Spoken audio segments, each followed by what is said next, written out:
शिवपुर नाम का एक छोटा सा गांव था जहां की गलियां सन्नाटे से भरी रहती थीं, लेकिन डर से नहीं, बल्कि वहां के थानेदार विक्रम सिंह के आतंक की वजह से।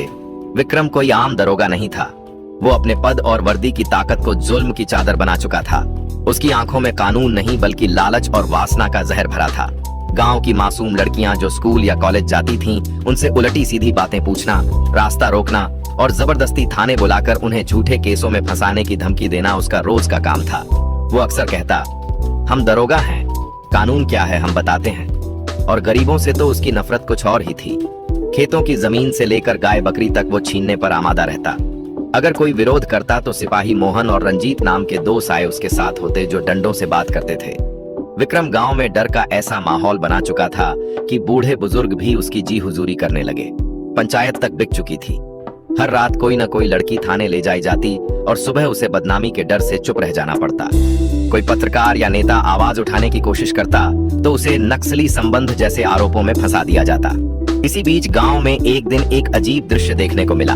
एक साधु गेरुए कपड़ों में, सिर पर भगवा पगड़ी, माथे पर चंदन का टीका, कमर में जनेऊ और हाथ में माला लिए गांव के मंदिर में प्रवचन देने आया। लोगों ने सोचा कोई साधु है जो भक्ति की बात करेगा, मगर असल में वो कोई आम साधु नहीं बल्कि था आईपीएस अफसर आरव चौहान, जो दिल्ली से भेजा गया था इस गांव के थाने में बढ़ रही शिकायतों की जांच करने।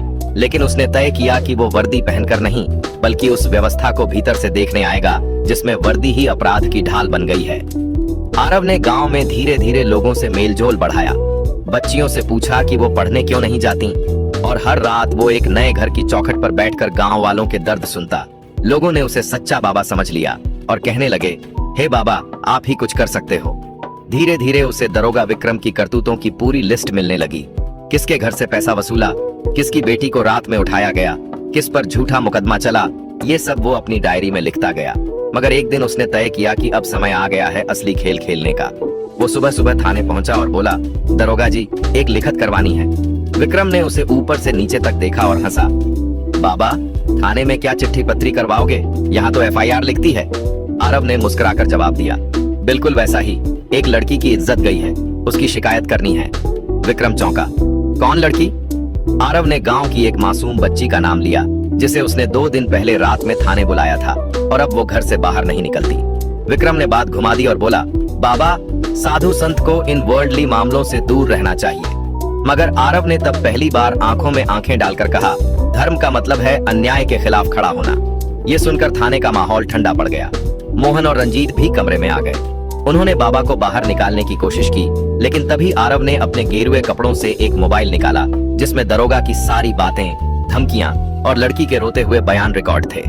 फिर उसने फोन से कहा, HQ ऑपरेशन एक्टिवेट करिए, और अगले ही पल थाने के बाहर 2 जिप्सी गाड़ियों की आवाज गूंजी। सीआईडी और महिला सुरक्षा टीम की टीम पहुंच चुकी थी, मगर विक्रम ने एक आखिरी चाल चली। उसने अपनी सरकारी बंदूक निकालकर कहा, जो भी होगा देख लेंगे, कोई बाबा आकर दरोगा को गिरफ्तार नहीं करवा सकता। और इसी समय आरव ने पहली बार गेरुआ चोला हटाया और उसके नीचे वर्दी दिखाई दी, चमकती हुई आईपीएस स्टार्स के साथ। I am IPS Aarav Chauhan. ये सुनते ही थाने में जैसे बम फट गया। गांव वाले जो बाहर खड़े सब देख रहे थे तालियां बजाने लगे। मगर कहानी यहीं खत्म नहीं होती, क्योंकि दरोगा विक्रम के पास एक ऐसा राज था जिसे जानकर पूरी टीम हिल गई, और उस राज्य ने आरव को भी ऐसा झटका दिया जिसकी कल्पना किसी ने नहीं की थी। जैसे ही आईपीएस आरव चौहान ने अपनी वर्दी का खुलासा किया, पूरा थाना स्तब्ध रह गया। मगर उस सन्नाटे को चीरता हुआ दरोगा विक्रम सिंह का वो वाक्य गूंजा जिसने कहानी की धारा ही मोड़ दी। उसने कहा, ठीक है चौहान साहब, आप वर्दी में आ गए, कानून लेकर आ गए, लेकिन एक बात बताइए, क्या आपने उस फाइल को देखा है जो हमारी लोकर नंबर 7 में रखी है, जिसमें आपके ही एक सीनियर अफसर के दस्तखत हैं और जो ये साबित करते हैं कि इस गांव में कुछ भी आपके आने से पहले ही सेट हो चुका था? आरव चौंक पड़ा। उसने दरोगा से पूछा, कौन सी फाइल? विक्रम मुस्कुराया और बोला, अब आया असली मजा। ये कोई साधारण मामला नहीं है चौहान साहब, यहाँ सिर्फ दरोगा की करतूतें नहीं, यहाँ पूरी प्रशासनिक मिली भगत है। जिन पर आपको भरोसा है वही इस अन्याय के संरक्षक हैं। तभी सिपाही मोहन जल्दी से वो फाइल निकाल लाया जिसमें कई उच्च अधिकारियों के दस्तखत थे, जो गांव में हुई ज्यादतियों की शिकायतों को रूटीन कार्रवाई कहकर दबा चुके थे। आरव के माथे पर पसीना आ गया। उसने वो फाइल पढ़ी और समझ गया कि ये मामला सिर्फ एक थाना नहीं बल्कि पूरी व्यवस्था की गंदगी से जुड़ा है। मगर वो टूटा नहीं, बल्कि और भी दृढ़ निश्चय के साथ आगे बढ़ा। उसने तुरंत अपने मोबाइल से वीडियो कॉल मिलाई, सीधा होम मिनिस्ट्री में बैठे डिप्टी सेक्रेटरी को और सब कुछ बताया। वहां से उसे निर्देश मिले कि हर सबूत को सील किया जाए और सीबीआई को रिपोर्ट सौंपी जाए। लेकिन तब तक दरोगा ने एक और चाल चली। उसने गांव के दबंगों को फोन करके बाहर इकट्ठा कर लिया, जो उसके वफादार थे, क्योंकि वो भी दरोगा की कृपा से अवैध धंधे चला रहे थे। देखते ही देखते थाने के बाहर भीड़ लग गई, जो बाबा को खदेड़ने के नारे लगाने लगी। बाबा भागो गांव से, हम नहीं मानते कोई कानून, दरोगा ही भगवान है। और ये देखकर गांव के मासूम लोग भी डरने लगे कि कहीं फिर से सब वैसा ही न हो जाए। लेकिन आरव ने हार नहीं मानी। उसने गांव की महिलाओं को बुलाया, जिन्होंने उस पर विश्वास किया था, और वो महिलाएं पहली बार खुलेआम सामने आईं और भीड़ के सामने चिल्लाकर कहा, हमारे साथ जो हुआ वो दरोगा ने किया, हम अब चुप नहीं रहेंगे।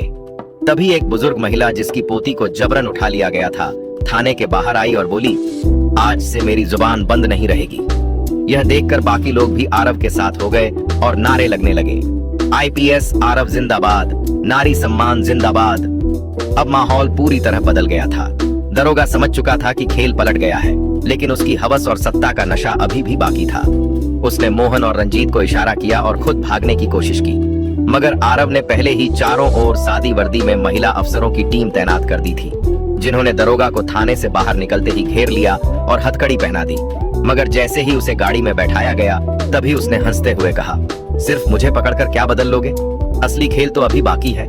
चौहान साहब, उस एमएलए से मिलने की हिम्मत है क्या, जो मुझे यहाँ भेजता था, जो रात में शराब के बदले लड़कियां मांगता था और जिसे आप लोगों ने टिकट दिया है? आरव सन्न रह गया। उसने सोचा कि अगर ये सच है तो पूरा सिस्टम इसके पीछे है। उसने दरोगा को तुरंत सीबीआई कस्टडी में भेजा और खुद एमएलए के घर की ओर निकल पड़ा। मगर वो एमएलए उस वक्त अपने बंगले में नहीं था। वो एक फार्म हाउस पर था, जहां कई अफसर और स्थानीय नेताओं के साथ शराब और शिकार की पार्टी चल रही थी। आरव ने वहां पहुंचकर देखा तो उसे अंदर घुसने नहीं दिया गया।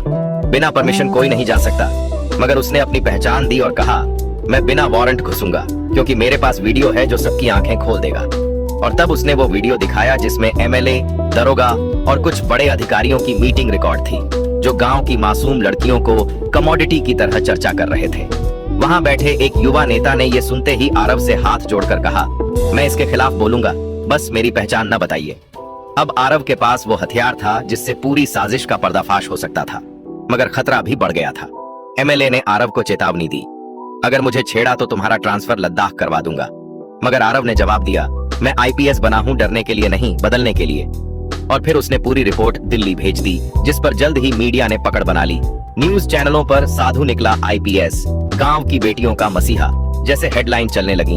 मगर आरव को पता था ये लड़ाई अभी खत्म नहीं हुई, क्योंकि अब एमएलए और उसके गैंग से जान को खतरा था। लेकिन गांव में लोग जाग चुके थे। उन्होंने पहली बार इंसाफ के लिए आवाज उठाई थी। अब थाने के बाहर महिला सुरक्षा मंडल बना। हर एफआईआर अब जांच के बाद लिखी जाती। आरव को अस्थायी तौर पर गांव का एसडीपीओ बना दिया गया और महिलाओं की लीडरशिप में जन अदालत बैठाई जाने लगी। मगर तभी एक रात थाने के पिछले हिस्से में आग लग गई। जिस कमरे में सारे सबूत रखे थे वो राख हो चुका था। सीसीटीवी बंद कर दिए गए थे और जांच में पाया गया कि किसी अंदर के आदमी ने दरवाजे की चाबी चुरा ली थी। इसने आरव को झकझोर कर रख दिया। उसे समझ आया कि उसका दुश्मन बाहर नहीं, उसके ही सिस्टम में है। और तभी वो फैसला करता है कि अब किसी और रूप में गांव लौटेगा। इस बार साधु नहीं, बल्कि गांव का ही एक आम नागरिक बनकर, ताकि हर कोने की सच्चाई पकड़ सके। मगर क्या वो कर पाएगा? क्या वो एमएलए को बेनकाब कर पाएगा जिसने पूरी व्यवस्था को गंदी राजनीति का अड्डा बना दिया है? गांव शिवपुर में आग की घटना के बाद सबूत जल गए थे। थाने का रिकॉर्ड खाक हो चुका था और शक की सुई किसी बाहरी पर नहीं, बल्कि अंदर के ही किसी भरोसेमंद सिपाही पर जा रही थी। इस हादसे ने आईपीएस आरव चौहान को तोड़ने की बजाय और भी मजबूत कर दिया। उसने उसी रात तय किया कि अब वह साधु नहीं, बल्कि एक आम गांव वाले के रूप में लौटेगा। अगले दिन वह अपना सरकारी आवास छोड़कर गांव के एक किनारे बने टूटी फूटी झोंपड़ी में रहने लगा और नाम रख लिया अर्जुन यादव। उसने खुद को खेतीहर मजदूर के रूप में सबके सामने रखा। सादे कपड़े, सिर पर गमछा और चेहरे पर थकान का पर्दा, ताकि कोई उसे पहचान न सके। उसकी मौजूदगी अब गांव की हर गली में थी। वो रोज सब्जी वालों से बातें करता, चाय की दुकानों पर कान लगाकर सुनता और स्कूल के बाहर बैठकर लड़कियों की सुरक्षा पर नजर रखता। धीरे धीरे उसे गांव की असली नब्ज समझ में आने लगी। गांव में दो गुट थे, एक वो जो अब भी एमएलए बलराम सिंह के दबाव में था और दूसरा वो जो आरव की बातों से जाग चुका था। मगर जो चौंकाने वाला सच सामने आया वो यह था कि गांव के स्कूल में लड़कियों को पढ़ाने वाली हेडमिस्ट्रेस सुधा सिंह खुद एमएलए की एजेंट थी और वह रोज गांव की बेटियों की जानकारी एक गुप्त फॉर्म में भरकर आगे भेजती थी कि किस लड़की की पारिवारिक स्थिति कमजोर है, कौन स्कूल देर से आती है, कौन अकेली घर लौटती है। और यह लिस्ट थाने से होते हुए एमएलए के निजी सचिव तक पहुंचाई जाती थी। यह सुनकर आरव सन्न रह गया। उसने एक दिन स्कूल की सफाई के बहाने खुद को अंदर पहुंचाया और स्टाफ रूम में छुपे कैमरे लगवा दिए। 2 हफ्तों की रिकॉर्डिंग में जो दिखा वह रूह कंपा देने वाला था। सुधा सिंह और गांव के एक नामी व्यापारी संजीव पांडे मिलकर हर महीने एक गुप्त मीटिंग करते थे जिसमें लड़कियों की क्वालिटी और सॉफ्ट टारगेट पर चर्चा होती थी। यह मीटिंगें एमएलए बलराम के कहने पर होती थीं, जो उन्हें राजनीतिक फंडिंग और संरक्षण देता था। आरव ने यह सबूत जुटाए और अब उसकी नजर उस फार्म हाउस पर थी जहां एमएलए अक्सर गोपनीय पार्टियां करता था। उसने गांव के एक युवक मनोज को साथ मिलाया जो पहले एमएलए के यहाँ ड्राइवर था लेकिन नौकरी छोड़ चुका था क्योंकि उसकी बहन के साथ भी जुल्म हुआ था। मनोज ने बताया कि एमएलए का फार्म हाउस गांव से 3 किलोमीटर दूर बगिया नाम की जगह पर था जहां हर शुक्रवार रात को शराब, शिकार और लड़की तीनों का इंतजाम होता था। यह सुनकर आरव ने गांव की युवा टीम बनाई जिसमें लड़के लड़कियां दोनों थे जो अब आरव को ही अपना मसीहा मानते थे। आरव ने बताया कि अब समय आ गया है गांव को इस सड़ान से बाहर निकालने का। एक दिन उसने सुधा सिंह को रंगे हाथ पकड़ने का प्लान बनाया। उसने गांव की एक लड़की पूजा को एक्टिंग के लिए तैयार किया जो पहले से आत्मविश्वासी थी। पूजा ने सुधा को आकर बताया कि वह आर्थिक रूप से कमजोर है और पढ़ाई छोड़ना चाहती है। सुधा ने उसी शाम उसे स्कूल के स्टाफ रूम में बुलाया और वही हुआ जिसका डर था। सुधा ने उसकी स्थिति का लाभ उठाने की कोशिश की और कहा, तुम्हें बस एक रात किसी बड़े साहब की सेवा करनी होगी, उसके बाद स्कॉलरशिप और सरकारी नौकरी तय समझो। यह सब कैमरे में रिकॉर्ड हो गया। अगले ही दिन आरव ने मीडिया के कुछ विश्वसनीय लोगों को बुलाया और यह वीडियो उन्हें सौंपा। लेकिन उससे पहले उसने एमएलए बलराम के फार्म हाउस पर खुद घुसपैठ करने का निश्चय किया।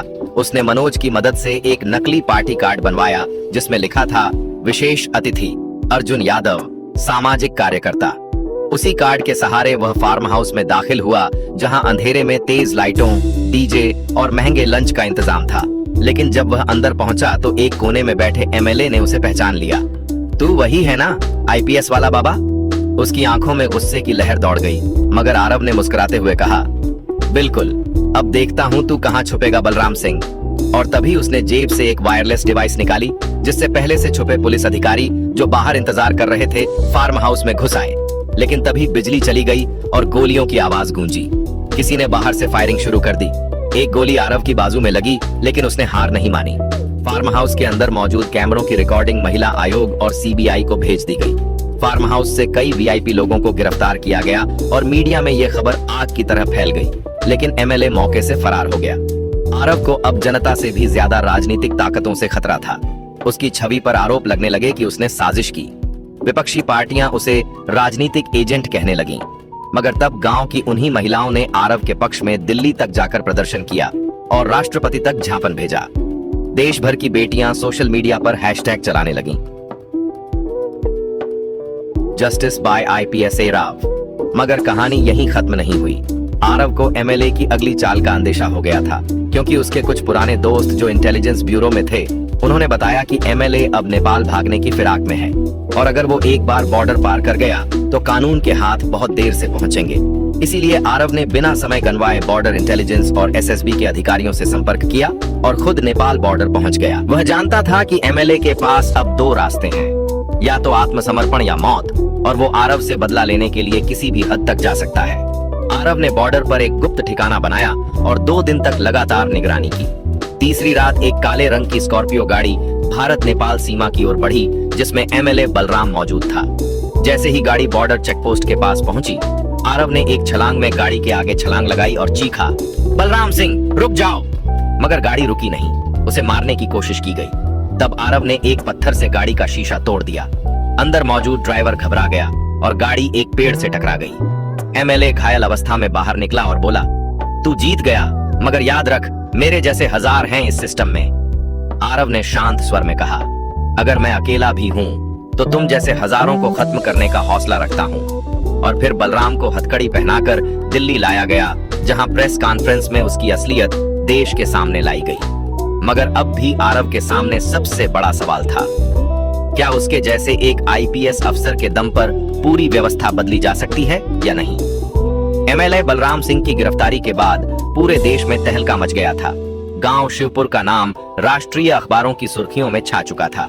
सोशल मीडिया पर जहां एक तरफ लोग आईपीएस आरव चौहान की बहादुरी की तारीफ कर रहे थे, वहीं दूसरी तरफ सिस्टम के भीतर छिपे कुछ भ्रष्ट अधिकारी उस पर मानसिक दबाव बना रहे थे। आरव को दिल्ली बुलाया गया, जहां उसकी कार्यशैली की जांच की गई। उस पर आरोप लगाए गए कि उसने बिना अनुमति फार्म हाउस पर छापा मारा, सरकारी दस्तावेजों को मीडिया में लीक किया और राजनीतिक हस्तक्षेप किया। लेकिन जब आरव ने सारी रिकॉर्डिंग, ऑडियो क्लिप, महिला आयोग और सीबीआई की रिपोर्ट सामने रखी, तो जांच समिति को उसकी सच्चाई स्वीकार करनी पड़ी। मगर बात यहीं खत्म नहीं हुई, क्योंकि अब सामने आ रहा था उस नेटवर्क का नाम जो सालों से गांव-गांव में ऐसे दरिंदों को संरक्षण दे रहा था। इस नेटवर्क में कुछ रसूखदार लोग, राजनेता, कारोबारी और यहाँ तक कि रिटायर्ड अफसर भी शामिल थे। आरव को साफ संकेत मिल चुके थे कि उसकी जान अब भी खतरे में है, लेकिन उसने डर को अपने रास्ते की दीवार नहीं बनने दिया। वह फिर से शिवपुर लौटा और इस बार उसने गांव के युवाओं के लिए एक ट्रस्ट खोला, न्याय ज्योति अभियान, जहां लड़कियों को आत्मरक्षा की ट्रेनिंग दी जाती, लड़कों को कानूनी जानकारी सिखाई जाती और हर वार्ड में जन प्रहरी नियुक्त किए गए, जो किसी भी महिला उत्पीड़न, रिश्वतखोरी या पुलिस बर्बरता की रिपोर्ट सीधे आरव को भेजते थे। आरव ने थाने की मरम्मत कराई, वहां एक न्याय दीवार बनाई जिस पर पीड़ित गुप्त रूप से अपना बयान चिपका सकता था। ये दीवार प्रशासन और जनता के बीच सेतु बन गई। मगर एक रात एक धमकी भरा खत आरव के बिस्तर पर पड़ा मिला, जिसमें लिखा था, अगर शिवपुर को आदर्श बनाने की कोशिश की तो तुझे खत्म कर देंगे। तूने बलराम को गिराया, अब तेरी बारी है। यह खत उसी हाथ से लिखा गया था जो पहले एक वरिष्ठ अफसर की हत्या कर चुका था। आरव ने चुपचाप सीबीआई को खत भेजा और गांव की सुरक्षा और बढ़ा दी। लेकिन अगले ही दिन गांव के स्कूल की अध्यापिका सुधा सिंह, जो अब पुलिस हिरासत में थी, अस्पताल से गायब मिली। सीसीटीवी में एक नकाबपोश नजर आया जो उसे व्हील चेयर में बाहर ले जा रहा था। जांच में पाया गया कि वो नकाबपोश कोई और नहीं बल्कि बलराम का खास आदमी महेश था, जो अब जेल से जमानत पर छूट चुका था। ये खबर मिलते ही गांव में डर की लहर दौड़ गई। महिलाएं फिर से सहम गईं। लोग कहने लगे, क्या सब कुछ फिर से वैसे ही हो जाएगा? मगर आरव ने गांव के चौराहे पर खड़े होकर ऐलान किया, इस बार अगर डर ने कदम बढ़ाया तो हम पीछे नहीं हटेंगे। मैं जान देकर भी इस गांव की इज्जत की रक्षा करूंगा। उसकी बातों ने गांव वालों के दिल में आग जला दी। सब फिर से एक हो गए और पूरे गांव ने 24 घंटे गश्त शुरू कर दी। हर घर में सीटी, टॉर्च और लाठी रखी जाने लगी। महिलाएं रात में पहरा देने लगी, बच्चे तक सजग हो गए। इसी दौरान एक दिन आरव को पता चला कि गांव के बाहर एक पुरानी कोठी में रात में अजीब हरकतें होती हैं। उसने अपनी टीम भेजी और देखा कि वहां कई काली गाड़ियों का आना जाना हो रहा है। अंदर से किसी लड़की की चीखने की आवाज भी आई। आरव ने बिना समय गंवाए उस कोठी पर छापा मारा और वहां 3 नाबालिग लड़कियों को बचाया जो ट्रैफिकिंग का शिकार होने वाली थीं। वहीं से कई आपत्तिजनक दस्तावेज, पासपोर्ट और पैसे भी बरामद हुए। ये देखकर साफ हो गया कि शिवपुर सिर्फ एक गांव नहीं बल्कि एक संगठित अपराध के लिए इस्तेमाल किया जा रहा था। ये सबूत देश भर की आंखें खोलने वाले थे। और फिर आरव ने प्रधानमंत्री कार्यालय को विशेष रिपोर्ट भेजी जिसमें पूरे नेटवर्क का खुलासा था। यह रिपोर्ट जैसे ही प्रेस में लीक हुई, संसद में हंगामा मच गया। कई मंत्री बर्खास्त किए गए, कुछ नेता फरार हो गए और सीबीआई ने 37 जगहों पर छापेमारी की। आरव अब राष्ट्रीय हीरो बन चुका था, लेकिन उसकी लड़ाई अभी खत्म नहीं हुई थी, क्योंकि महेश अब भी खुला घूम रहा था और वो आरव से बदला लेने को तड़प रहा था। उसने आरव के माता पिता को दिल्ली से अगवा कर लिया और एक वीडियो भेजा जिसमें कहा, तेरे माँ बाप मेरे कब्जे में हैं। अगर उन्हें जिंदा देखना है तो मीडिया में जाकर बोल कि तुझसे गलती हुई और बलराम निर्दोष है। यह सुनकर आरव की आंखों में खून उतर आया, मगर उसने जल्दबाजी नहीं की। उसने दिल्ली पुलिस की स्पेशल सेल को जानकारी दी और खुद माँ बाप की तलाश में निकल पड़ा। उसने वीडियो की छाया और बैकग्राउंड को देखकर अंदाजा लगाया कि वो लोकेशन गाजियाबाद के किसी पुराने गोदाम की हो सकती है। वहां छानबीन करने पर एक संदिग्ध गोदाम मिला और जैसे ही टीम ने वहां घुसने की कोशिश की, गोलीबारी शुरू हो गई। लेकिन आरव ने अपनी जान पर खेलकर अंदर धावा बोला और दोनों माता पिता को सलामत निकाल लिया। महेश भागने की कोशिश में मारा गया। अब सब खत्म हो गया था। शिवपुर अब बदल चुका था। वहां की गलियों में डर नहीं, भरोसा था। लड़कियां स्कूल जाती थीं, महिलाएं पंचायतों की प्रमुख बनी थीं और थाना जनता का सेवक बन गया था। आईपीएस आरव चौहान को पद्मश्री और कीर्ति चक्र से सम्मानित किया गया, मगर वो इन सम्मानों से ज्यादा खुश था। उस गांव की मुस्कुराहट देखकर, जो कभी आंखों में आंसू लेकर जीता था, आखिरी दृश्य में आरव गांव के उसी चौपाल पर बैठा है जहां पहले वह साधु बनकर बैठा था। अब लोग उसे बाबा भी, बहादुर भी कहकर सम्मान देते हैं।